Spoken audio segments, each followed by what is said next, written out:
Copa America ফাইনালে আগামীকাল মুখোমুখি হবে আর্জেন্টিনা ও কলম্বিয়া। এর আগে 15বার এই টুর্নামেন্টের শিরোপা জিতেছে বর্তমান বিশ্ব চ্যাম্পিয়নরা। কলম্বিয়া সবশেষ ট্রফি জিতেছে 2001 সালে। এই ম্যাচ দিয়ে আন্তর্জাতিক ফুটবলকে বিদায় জানাবেন আর্জেন্টাইন তারকা আনহেল দি মারিয়া।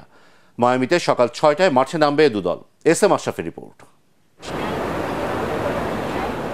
একটা নতুন ইতিহাস গড়ার হাতছানি আর্জেন্টিনার সামনে। লাতিন আমেরিকার কোনো দল টানা 3টি বড় টুর্নামেন্টের শিরোপা জেতেনি এর আগে। কোপা আর বিশ্বকাপ জেতা স্কালোনির দলের সামনে এবার সেই সুযোগ।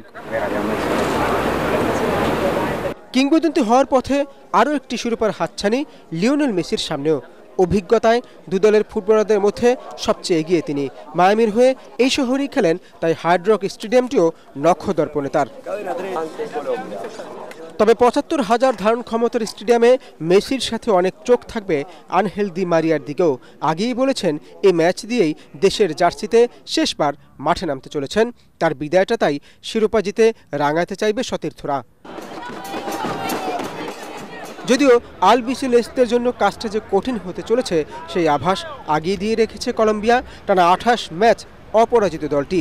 তাদের আর্জেন্টাইন কোচ নেস্তর লরেন্সোর প্রতিপক্ষের নারী নক্ষত্র সব জানা। তাই ২৩ বছর পর আরও একবার শিরোপা জয়ের স্বপ্ন দেখছে হামেস রদ্রিগেজরা। কোপায় দুই দলের ১৫ সাক্ষাতে আর্জেন্টিনা জিতেছে ১০ বার, পরাজয় ৩টিতে।